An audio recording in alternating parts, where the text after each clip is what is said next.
ganito talaga ang magiging effect if you're going to use Brilliant Skin Kojic Acid Soap for acne prone like me. Ma-achieve mo ang ganitong klaseng glow in just 1 week. So, walang filter, hindi po ako naka-makeup, and kung gaganito mo siya, hindi talaga siya edited or fake.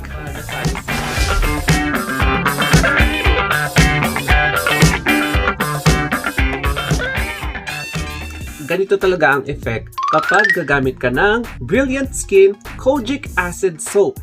In just 1 week, talagang ma-achieve mo yung ganitong glow. So, yung mga acne mo, scars, tapos yung mga wrinkles mo, mawawala, and mga dark circles sa katawan mo kapag gamit ka nito. That's why I'm going to give you at least 5 tips kung paano maging glowing using Brilliant Skin Kojic Acid Soap. Ayan, I'm going to start over with yung pinaka-first reason or yung pinaka-first tip to whiten your skin, to remove your acne, and to achieve yung gusto mong tone, which is to become loyal. So, number 1 is to be loyal with the brand, especially kapag soap, because it will help your skin adjust to the components ng soap na ito para hindi siya mabigla na parang ganon yung skin mo. So, para masasanay siya and magigipagtulungan siya sa soap in order for your skin to achieve its desired na tone na gusto mo, which is achievable in just 1 week. So, kapag gagamit ka consistently ng isang brand, ayun, ma-achieve mo talaga, matutulungan mo yung katawan mo na magipag-adjust sa soap na ito.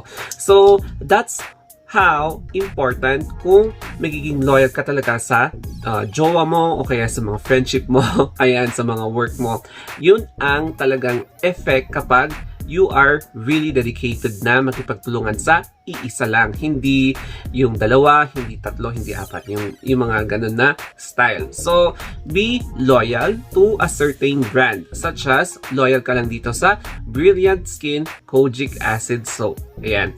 And, bakit nga ba siya very effective? Kaya, I'm going to flip this camera muna para i-check natin kung ano nga ba ang meron dito and ano nga ba yung description niya. Here is Brilliant Skin Essentials Kojic Acid Soap with micro-exfoliating na mechanism suitable for acne-prone skin. Tapos, it can smoothen and lighten your skin. Pero, ang warning niya dito is for external use only. Hindi po siya kinakain. Hindi po siya kinakain, guys. And, ayan, pwede siya sa face, neck, body, kahit saang part ng katawan mo, pwede siya. Tapos malaki yung size niya and mauubos mo siya in just 2 weeks. So, in just only 1 week, makikita mo talaga yung effect. So, net weight, 35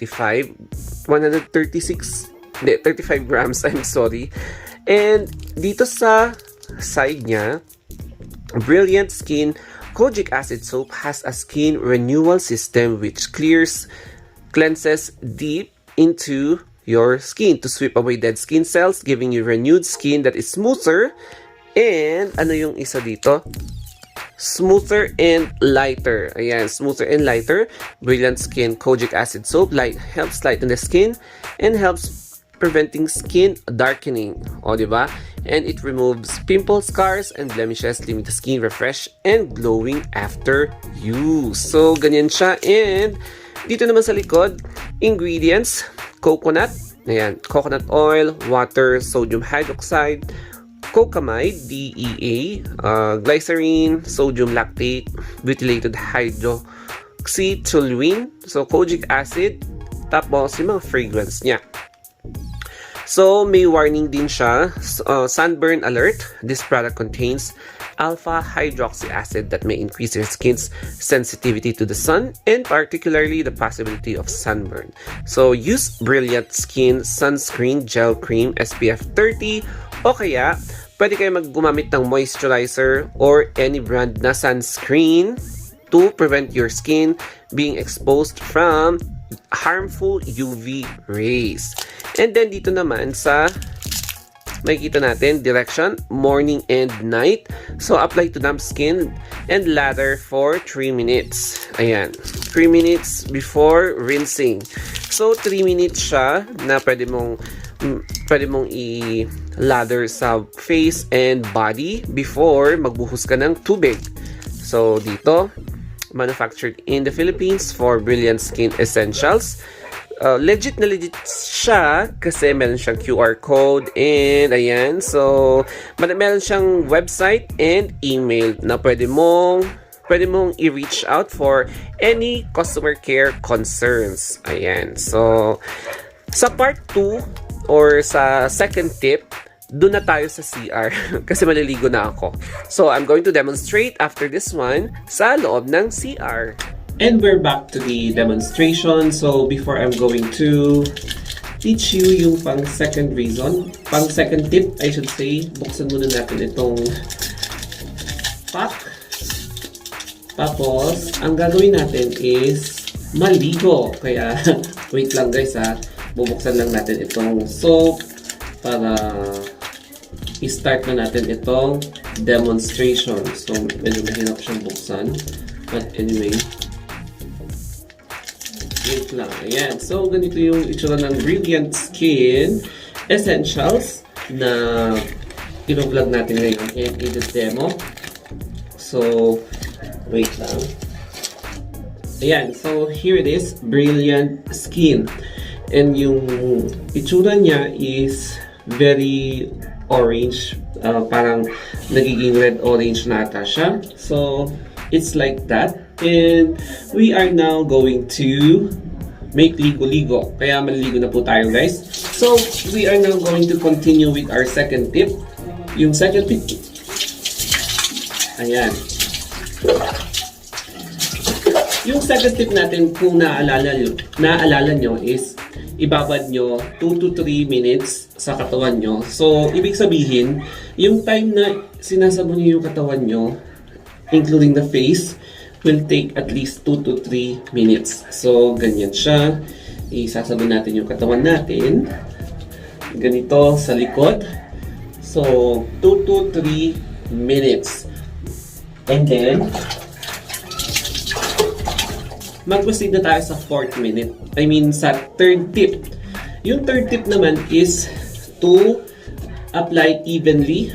I-apply nyo evenly sa face, sa neck, tapos sa buong katawan, evenly siya. Dapat walang spots na dapat na laktawin while lathering the soap in your body, because kasi kapag may mga spots na hindi mo na nasabon, syempre parang magiging uneven siya sa katawan mo. So, ayan, i-apply lang muna natin sa buong katawan muna for 2 to 3 minutes.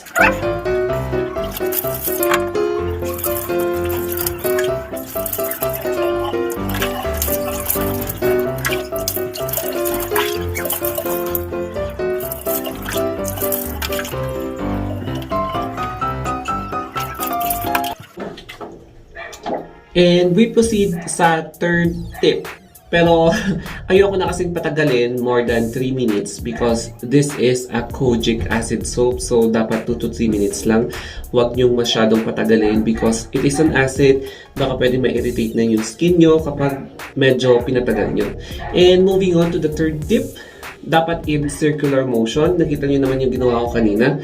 Circular motion para at least you can also massage yung katawan nyo, yung skin nyo while lathering itong soap. So, yung circular motion is very important kasi ang pinaka main benefits is to improve the circulation of your blood vessel running through your skin, beneath your skin. Kapag namamassage siya, kapag na-i-increase yung circulation, medyo mas maganda yung flow ng blood flow and nanonourish pa yung epithelial cells nyo dito sa skin. That's why it's important to make it in circular motion. I-circular motion nyo siya to promote massage. Ayan. So, that's my third tip para at least magamit nyo siya ng very buong-buo and very concise. Ayan, katapos ko lang maligo and after using the kojic acid soap, at least buti na lang hindi nag-red yung skin ko, hindi nagkaroon ng inflammation. Pero may konting itchiness kasi nga kojic acid siya. So, wag nyo talagang patagalin ang soap sa katawan nyo more than 3 minutes. So, yung pang fourth tip naman is to apply moisturizer after using kojic acid soap immediately, right after taking a bath or right after kayo maghilamos ng face kasi nga, di ba kojic acid siya. Medyo nakaka-irritate sa face kung tatagalan nyo yung kojic acid. So, since na-vlog ko last time itong Cool Breeze Rejuvenating Set, marami pa yung kanyang collagen or yung kanyang night cream. So, I will use this as my base moisturizer. So, mag-moisturize muna tayo sa face. Ayan, para at least hindi siya mai-irritate lalo. Tapos, kapag mag-a-apply tayo ng moisturizer sa face, wag lang sa mukha. Don't over-concentrate yung moisturizer sa face. But also, you can also concentrate dito sa neck nyo. Ayan. So, medyo So, nakapag-apply na tayo ng base moisturizer sa face. So, it's now time to proceed sa ating room para I'm going to tell you my fifth and final tip on how to correctly use kojic acid soap by Brilliant Skin Essentials. I am now here in my room, kaya it's about time para sa fifth tip. So, we have here the fifth tip para ma-achieve nyo talaga ang pag-glow ng skin nyo with Brilliant Skin Kojic Acid Soap. So, ang fifth tip natin is wag magbabad sa araw, especially between 10 a.m. to 2 p.m. Depende yan sa sinag ng araw. Basta 10 a.m. to 2 p.m. or kapag talagang malakas yung sinag ng araw, in a clear blue sky, 9 a.m. to 3 p.m. dapat wag kayong masyadong lumalabas. And it's important to wear sunscreen. Kahit na anong brand, basta SPF 30 and above na sunscreen para hindi ka madaling masunog because you are using kojic acid soap. So, mas higher yung sensitivity ng skin nyo sa UV rays from the sun, especially kapag direct sunlight. So, we live in a tropical area. That's why yung rays of the sun strikes directly. So, mas nakakaitim talaga ang sun rays kapag nasa araw tayo, especially here in the tropics, in the equatorial region.